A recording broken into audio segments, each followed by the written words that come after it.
अब तक आप लोगों ने पढ़ा।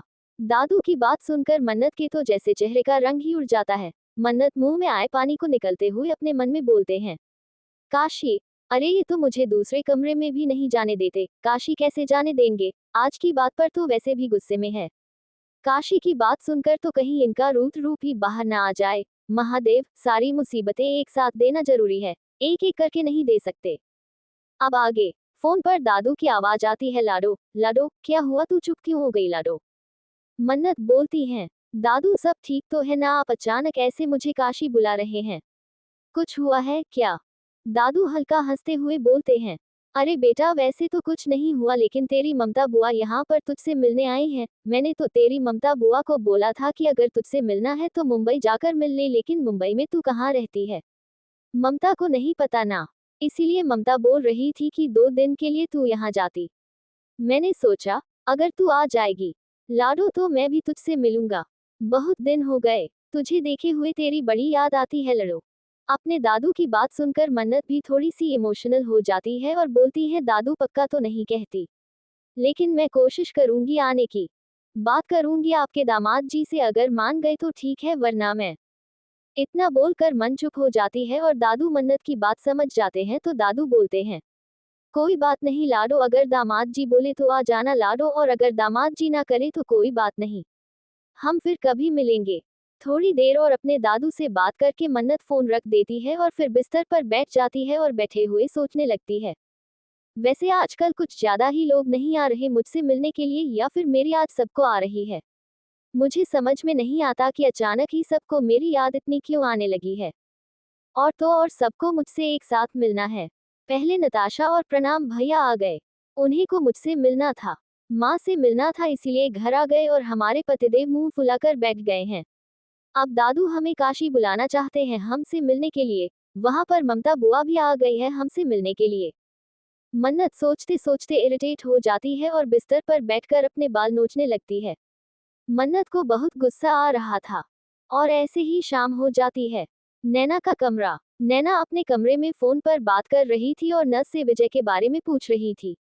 नर्स नैना को बताती है, मैम पेशेंट आपके बारे में पूछ रहे थे, शायद वह आपसे मिलना चाहते हैं। नर्स की बात सुनकर नैना को बहुत खुशी होती है कि विजय उससे मिलना चाहता है, तो नैना बोलती है, ठीक है, तुम उनका ख्याल रखना, जब मैं हॉस्पिटल आऊंगी तो उनसे मिलूंगी। चलो ठीक है, अब मैं फोन रखती हूँ। फोन काटने के बाद नैना बहुत खुश होती है और अपने फोन में विजय का फोटो, जो कि नैना ने सोशल मीडिया से डाउनलोड किया था, उसे देखने लगती है और फिर उस फोटो को चूमकर उसे अपने सीने से लगा लेती है। मन्नत किचन में डिनर बनाने के लिए आज की थी। मन्नत सब्जियां काट रही थी कि तभी नताशा भी किचन में आ जाती है और फिर नताशा मन्नत को बोलती है, मैम मैं आपकी हेल्प कर देती हूँ। आवाज सुनकर मन्नत पीछे देखती है तो नताशा खड़ी थी। नताशा को देखकर मन्नत मुस्कुराकर बोलती है, अरे नताशा तुम आओ ना। और ये क्या, मुझे मैम मैम क्यों कहती हो? मैं तुम्हारी मैम नहीं, तुम्हारी जेठानी हूँ, तो तुम मुझे दीदी बोला करो, ठीक है? मन्नत की बात सुनकर नताशा मुस्कुरा देती है और मुस्कुराकर अपनी गर्दन हाँ में हिला देती है और फिर नताशा भी डिनर बनाने के लिए मन्नत की हेल्प करने लगती है। और तभी मन्नत विला के सामने प्रेम की कार आकर रुकती है और प्रेम अपनी कार से बाहर निकलता है। प्रेम सीधा अपने कमरे में जाता है तो मन्नत प्रेम को दिखाई नहीं देती।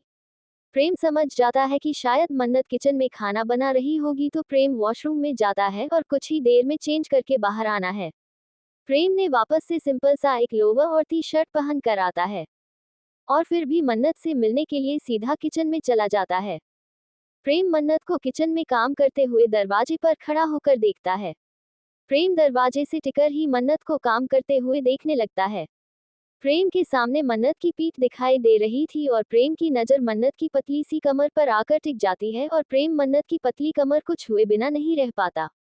और फिर प्रेम किचन के अंदर जाता है और मन्नत के पीछे आकर मन्नत की कमर पर हाथ रखकर कमर से पेट को पकड़कर अपने सीने से चिपका लेता है, लेकिन एक ही सेकंड में फिर मन्नत को झटक देता है। क्योंकि वो मन्नत नहीं नताशा थी, जिसने बिल्कुल मन्नत की तरह ही अपना लुक बना लिया था और मन्नत की तरह लुक लाने के लिए नताशा ने बहुत मेहनत की थी। और आज शायद वही मेहनत नताशा की रंग लाई थी। पहली बार प्रेम ने नताशा को छुआ था। नताशा की पीठ अभी भी प्रेम के सामने थी। प्रेम बहुत ही सर्द आवाज में बोलता है, कौन हो तुम और तुम्हारी हिम्मत कैसे हुई मेरी बीवी के कपड़े पहनने की? तभी प्रेम को अपने पीछे से मन्नत की आवाज सुनाई देती है। अरे आप यहाँ किचन में, आप यहाँ क्या कर रहे हैं? मन्नत की आवाज सुनकर प्रेम पीछे पलट कर देखता है तो पीछे मन्नत खड़ी थी और मन्नत ने भी सेम साड़ी पहन रखी थी जो नताशा में पहन रखे थे। दरअसल हुआ कुछ यूं कि जब नताशा और मन्नत काम कर रही थी तभी मन्नत की नज़र नताशा की साड़ी पर जाती है और साड़ी को कुछ देर तक ध्यान से देखकर मन्नत नताशा को बोलते हैं, अरे ये सिम साड़ी तो मेरे पास भी है, तुम्हें पता है प्रेम भी मेरे लिए ऐसी ही साड़ी लेकर आए थे। तो नताशा मन्नत को बोलती है, क्या बात कर रहे हो दीदी, सच? मन्नत अपनी गर्दन हाँ में हिला देती है तो नैना मन्नत को बोलती है, तो एक काम करिए ना दी, आप भी वही साड़ी पहन कर आ जाए, फिर मैं और आप बिल्कुल सेम सेम हो जाएंगे। तो मन्नत मना कर देती है लेकिन नताशा फिर उससे बहुत ज्यादा रिक्वेस्ट करने लगती है। नताशा की रिक्वेस्ट सुनकर मन्नत साड़ी पहनने चली जाती है। मन्नत नैना के कमरे में गई थी क्योंकि नैना ने मन्नत को अपने कमरे में बुलाया था। दरअसल नैना आज विजय के सामने दूसरी बार जाने वाली थी, इसीलिए नैना अपने कपड़ों का ढेर अपने बिस्तर पर फैलाकर बैठी थी क्योंकि नैना को कुछ समझ नहीं आ रहा था कि क्या पहना जाए। इसी के लिए नैना ने मन्नत को अपने कमरे में बुलाया था तो मन्नत एक ड्रेस नैना को देते हुए बोलती है, तुम इसे पहन लो, ये तुम पर बहुत अच्छी लगेगी, और वही ड्रेस नैना को भी बहुत पसंद आती है तो नैना वही ड्रेस पहनने का डिसाइड कर देती है। नैना की मदद करने के बाद मन्नत वापस से किचन में आती है। Prem, who the hell are you? Natasha पीछे पलटती है तो नताशा को देखकर प्रेम हैरान हो जाता है। प्रेम नताशा को बोलता है, नताशा तुम यहाँ, तुम इंडिया कब आए? तुम्हारी तो शादी मतलब प्रणब बताया था मुझे, वाइफ ही न कि प्रणब की वाइफ का नाम नताशा है तो वो तुम ही हो। नताशा हल्का मुस्कुराकर बस अपनी गर्दन हाँ में हिला देती है तो प्रेम बोलता है, कांग्रेचुलेशन और सॉरी, मुझे लगा वाइफ ही है। मन्नत भी नताशा को बोलती है, वो हम दोनों की साड़ी बिल्कुल एक जैसी है, ना तो इन्हें लगा कि मैं हूँ और गलती से इन्होंने तुम्हें। मन्नत जब किचन में आई थी तो मन्नत ने प्रेम को और नताशा को देख लिया था। प्रेम बिना कुछ कहे मन्नत का हाथ पकड़ता है और मन्नत को अपने साथ ले जाने लगता है। नताशा प्रेम के जाने के बाद अपने पेट को छूकर प्रेम की छुअन को महसूस करती है और खुद में ही खुश हो जाती है। पहली बार आज प्रेम ने नताशा को छुआ था और इस एहसास को पाकर नताशा बहुत खुश थी। प्रेम मन्नत हाथ पकड़कर कमरे में ले जाता है और गुस्से में दरवाजा बंद करके मन्नत को दरवाजे से लगा देता है और फिर खुद भी मन्नत से पूरी तरह चिपक जाता है। प्रेम ने अपना सर मन्नत के कंधे पर टिका रखा था जिससे प्रेम की गर्म सांसें मन्नत की गर्दन पर पड़ रही थी।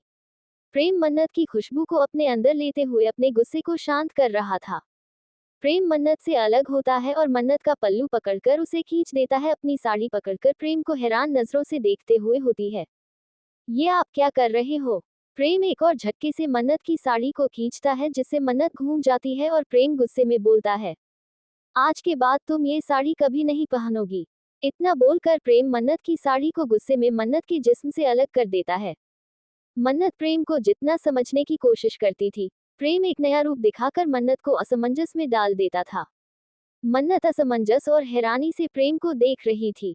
प्रेम एकदम से मन्नत के पास आता है और मन्नत की कमर में हाथ डालकर मन्नत को खुद से चिपका लेता है और दूसरे हाथ को मन्नत के सर के पीछे रखता है और अपने होंठ मन्नत के होंठों पर रख देता है और बहुत ही रूडली किस करने लगता है। प्रेम की पकड़ मन्नत की कमर पर कसती जा रही थी।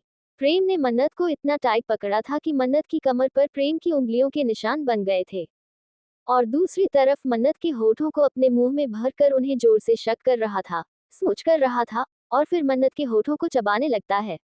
मन्नत को बहुत दर्द हो रहा था। मन्नत अपनी दोनों हाथों को प्रेम के सीने पर रखकर खुद से दूर करने लगती है तो प्रेम मन्नत की दोनों हाथों को पकड़कर उसकी कमर की तरफ मोड़ देता है और फिर थोड़ी देर किस करने के बाद प्रेम मन्नत को छोड़ता है। मन्नत गहरी सांस लेकर खुद को संभालने की कोशिश ही कर रही थी कि तभी प्रेम मन्नत के जिस्म से बाकी के कपड़े अलग करने लगता है। मन्नत कुछ कह पाती उससे पहले ही प्रेम मन्नत को बेड पर धक्का दे देता है और उसके ऊपर आ जाता है और थोड़ी ही देर में मन्नत और प्रेम के कपड़े जमीन पर फैले हुए थे और प्रेम मन्नत के होठों को अपने मुंह में भरकर उन्हें किस कर रहा था और तभी प्रेम झटके से मन्नत के अंदर समा जाता है और मन्नत की चीख उसके गले में ही दबकर रह जाती है लेकिन आंखों से आंसू बह जाते हैं और वक्त के साथ प्रेम की स्पीड भी बढ़ती चली जाती है और कुछ ही देर में मन्नत की सिसकियां पूरे कमरे में गूंजने लगती हैं। तकरीबन 4 घंटे बाद कमरे का माहौल शांत होता है। प्रेम मन्नत को अपनी बाहों में लेकर गहरी नींद में सो रहा था लेकिन मन्नत की आंखों में बिल्कुल भी नींद नहीं थी। मन्नत धीरे से प्रेम से अलग होती है और उस साड़ी के पास शादी है। मन्नत अपनी जलती हुई निगाहों से साड़ी को देख रही थी और फिर मन्नत साड़ी को लेकर बालकनी में आती है और एक लाइटर से साड़ी में आग लगाकर उस साड़ी को हवा में फेंक देती है। मन्नत की आंखों में चलती हुई साड़ी का अश्क नजर आ रहा था। जब प्रेम ने नताशा को पीछे से पकड़ा था, उस पल को याद करते हुए मन्नत बोलती है, इस बार अगर मेरे प्रेम को किसी ने मुझसे छीनने की कोशिश की तो मैं उससे भी जलाकर राख कर दूंगी। दुआ करना नताशा मेरा शक यकीन में ना बदले, वरना अब तक लोगों ने सिर्फ मन्नत की मासूमियत देखी है और अब उसका सनकीपन देखेंगे। मन्नत को नताशा पर तभी शक हुआ था जब प्रेम ने नताशा को छुआ और नताशा ने कोई रिजेक्ट नहीं किया था। मन्नत ने अपने जिस्म पर सिर्फ एक चादर लपेट रखी थी। मन्नत वापस से कमरे में आती है और अपनी चादर को हटाकर वापस से मन्नत प्रेम की बगल में जाकर लेट जाती है और प्रेम के हाथ को अपने पेट पर रख देती है। और फिर मन्नत प्रेम को और खुद को ब्लैंकेट से ढक लेती है और फिर प्रेम को ध्यान से देखते हुए बोलती है, प्रेम मन्नत का था और मन्नत का ही रहेगा। मन्नत प्रेम के सीने से चिपक कर अपनी आंखें बंद कर लेती है। नैना जब हॉस्पिटल पहुंची थी तो नैना को एक इमरजेंसी केस आ गया था, जिसमें नैना को सर्जरी करने के लिए जाना पड़ा और नैना विजय से नहीं मिल पाई। सर्जरी तकरीबन 4 घंटे तक चली। सर्जरी खत्म होने के बाद नैना जल्दी से कपड़े चेंज करती है और फिर विजय से मिलने के लिए अपने बालों को ठीक करके और 10 बार आईने में खुद को अच्छे से निहार कर फिर नैना जल्दी से विजय के पास जाती है। लेकिन जब नैना विजय के पास पहुंचती है तो विजय दवाइयों के असर से सो चुका था और नैना के सारे अरमानों पर पानी फिर जाता है। नाना उदास मन से विजय के पास जाती है। पहले नैना विजय को अच्छे से चेक करती है और फिर उसके करीब एक स्टूल पर बैठ जाती है। विजय दवाइयों के असर से सो रहा था तो सुबह तक नहीं उठने वाला था, इसीलिए नैना विजय के सोने का पूरा फायदा उठाती है। नैना अपने हाथ पर अपना सर टीका कर बहुत ही ध्यान से विजय को देखने लगती है और फिर अपना हाथ आगे बढ़ाकर विजय के बालों को सहलाती है और फिर नैना के मन में एक और ख्वाहिश जन्म लेती है। नैना थोड़ा सा आगे बढ़कर विजय के माथे को चूम लेती है और फिर थोड़ा सा नीचे आकर विजय की दोनों आंखों को चूम लेती है और फिर झिझकते हुए होले से नैना अपने होंठ विजय के होठों पर रख देती है और बहुत ही प्यार से विजय के होठों को चूमकर विजय से अलग हो जाती है और फिर अपना फोन उठाती है और उसमें सुबह 4 बजे का अलार्म लगा देती है और फिर नैना स्टोर से खड़े होकर विजय के बराबर में लेट जाती है। नैना अपना सर विजय के सीने पर रख देती है और विजय के सीने से चिपक कर अपनी आंखें बंद कर लेती है। अगली सुबह मन्नत विला। मन्नत की आंखें सुबह 5 बजे खुलती हैं। मन्नत बिस्तर से उठने की कोशिश करती है तो महसूस करती है कि किसी ने उसे अपनी बाहों में जकड़ रखा है। मन्नत गर्दन घुमाकर जब प्रेम को देखती है तो प्रेम का चेहरा एकदम मासूम किसी छोटे बच्चे की तरह लग रहा था। प्रेम के सारे बाल उसके माथे पर बिखरे हुए थे और उसकी शर्टलेस बॉडी बहुत ही ज्यादा अट्रैक्टिव लग रही थी। और फिर मन्नत आगे बढ़कर हल्के से प्रेम के होठों को चूम लेती है, लेकिन फिर जल्दी से अलग हो जाती है क्योंकि जरा सी हरकत पर भी प्रेम की नींद हमेशा टूट जाती थी। फिर मन्नत हल्के से प्रेम का हाथ अपने ऊपर से उठाती है और फिर प्रेम के कंधे पर हाथ रखकर खुद से प्रेम को अलग करती है क्योंकि प्रेम पेट के बल सोया हुआ था और प्रेम का आधा वजन मन्नत के ऊपर था। एक हाथ से प्रेम ने मन्नत की कमर को पकड़ रखा था और एक पैर मन्नत के पैरों के ऊपर रखा हुआ था और अपने मुंह को मन्नत की गर्दन में छुपा रखा था। मन्नत धीरे से खींचते हुए प्रेम से अलग होने की कोशिश करती है, लेकिन प्रेम वापस से मन्नत की कमर को पकड़कर खुद से चिपका लेता है। वाईफाई हिलना बंद करो, मुझे नींद आ रही है। प्रेम की बात सुनकर मन्नत अपने मन में बोलती है, तो नींद आ रही है तो मैं क्या करूं? मैं क्या आपका टेडी बेयर हूं या फिर तकिया हूं जो आपको मेरे बगैर नींद नहीं आती? सो जाए आराम से, मुझे तो जाने दीजिए। वाइफी, तुम मेरा ना तो टेडी बेयर हो ना ही तकिया, तुम मेरा सुकून हो जिसे मुझे अपनी बाहों में भरकर एक सुकून वाली नींद आती है, समझी? और तुमसे कितनी बार कहा है कि जब तक मैं सो रहा हूं तब तक तुम्हें इस बिस्तर से उठने की इजाजत नहीं है। मन्नत फिर से अपने मन में बोलती है, इजाजत नहीं है, दूर जाने की जरूरत नहीं है, बिस्तर से उठने की इजाजत नहीं है, तो इजाजत किस चीज की है? प्रेम, मेरे पास रहने की, मेरी बाहों में रहने की, मेरे दिल में रहने की, मेरी जिंदगी में रहने की। मन्नत, आपको मेरे मन की बातें सुनाई कैसे दे जाती है?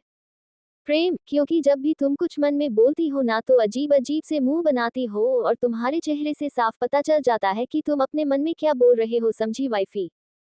प्रेम अपने मुंह को मन्नत की गर्दन में रगड़ते हुए बोलता है। मन्नत, हट, मुझे जाने दीजिए, आपको सोना है तो आप सोइए आराम से।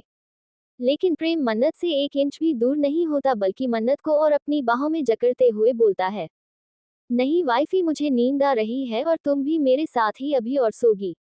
मन्नत रोने से सूरत बनाकर बोलती है, पतिदेव मुझे भूख लगी है। आपने तो मुझे रात में डिनर भी नहीं करने दिया, बिना किसी बात पर अपना गुस्सा मुझ पर उतार दिया।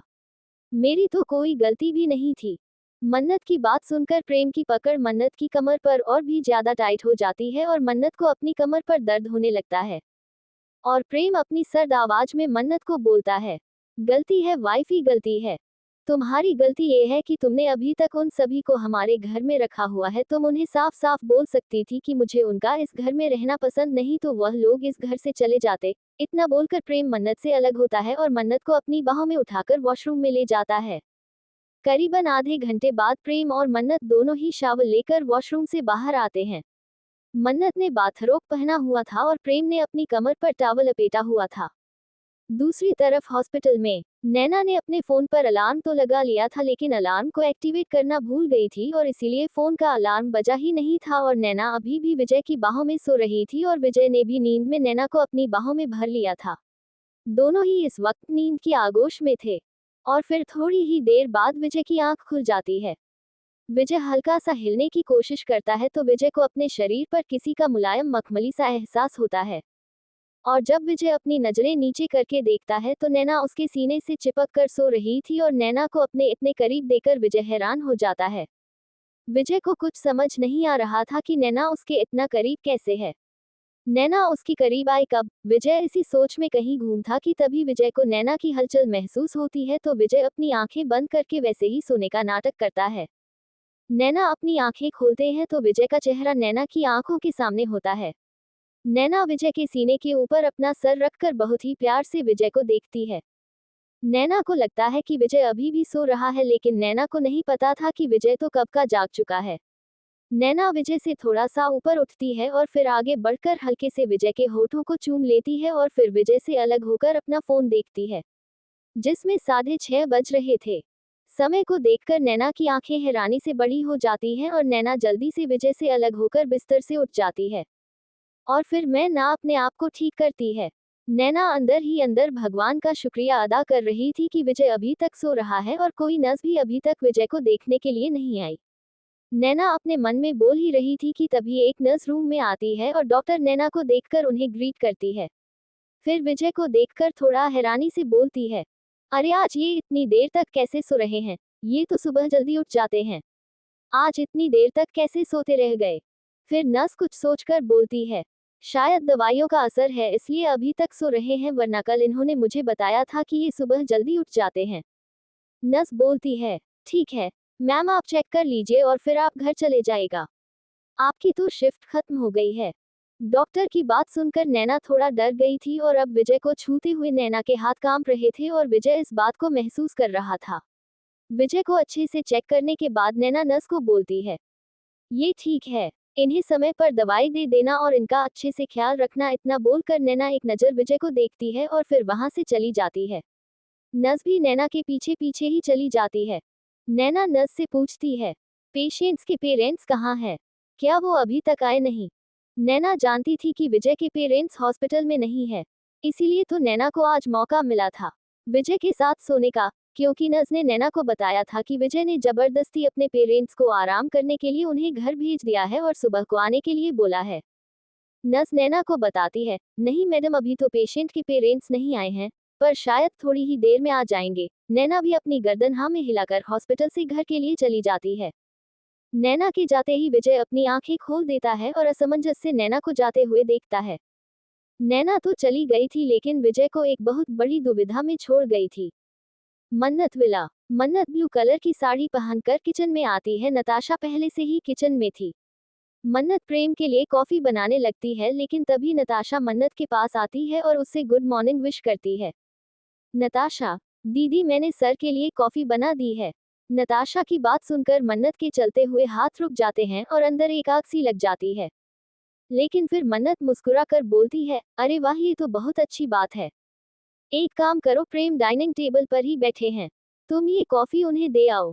मन्नत की बात सुनकर नताशा खुश हो जाती है और कॉफी को ट्रे में रखकर प्रेम के पास बड़ी ही अदा से ले जाने लगती है। नताशा को जाते हुआ देखकर मन्नत के चेहरे पर एक शैतानी मुस्कान आ जाती है और मन्नत वापस से प्रेम के लिए कॉफी बनाने लगती है। नताशा प्रेम को कॉपी दे देती है और प्रेम अपने फोन में कुछ काम करते हुए बिना नताशा की तरफ देखे कॉपी ले लेता है और जैसे ही प्रेम कॉफी पीने लगता है तो मन्नत अकाउंट करने लगती है 1, 2, 3। और तभी प्रेम की एक गुस्से भरी आवाज सुनाई देती है। What the hell? प्रेम ने गुस्से से कॉफी का कप फेंक दिया था। क्या वाहियात कॉफी है, किसने बनाई है ये? और उस इडियट को मेरे लिए कॉफी बनाने के लिए कहा किसने? वाइफी। मन्नत अपने हाथ में कॉफी लेकर आती है और प्रेम को देते हुए बोलती है, वो आज की कॉफी आपके लिए नताशा ने बनाई थी। प्रेम गुस्से से नताशा की तरफ देखता है और बहुत ही सख्त आवाज में बोलता है, नताशा अच्छा होगा कि तुम अपने पति पर ध्यान दो, ये ऑफिस नहीं घर है और यहाँ पर मेरी वाइफ मेरा ख्याल रखने के लिए है। और एक और बात, आज के बाद मेरे लिए कुछ भी मत बनाना, क्योंकि मुझे सिर्फ अपनी वाइफ के हाथ का ही खाना पसंद है। इतना मन्नत कर प्रेम बना के हाथ से कॉफी ले लेता है और पीते हुए अपने कमरे में चला जाता है। और मन्नत अपने चेहरे की मुस्कान को छुपाते हुए नताशा का चेहरा देख रही थी, जो कि इस वक्त बहुत ही ज्यादा इंसल्टेड फील कर रही थी। और फिर नताशा बिना कुछ कहे वहां से अपने कमरे में चले जाती है। नताशा के जाते ही मन्नत का चेहरा सख्त हो जाता है और मन्नत खुद से बोलती है, अपना सामान पैक कर लो नताशा, क्योंकि आज ही तुम्हें मेरे घर को छोड़कर जाना होगा। मैं तुम्हें इस घर से नहीं निकाल लूंगी, पतिदेव खुद तुम्हें इस घर से निकालेंगे। इतना बोलकर मन्नत के चेहरे पर एक शैतानी मुस्कान आ जाती है।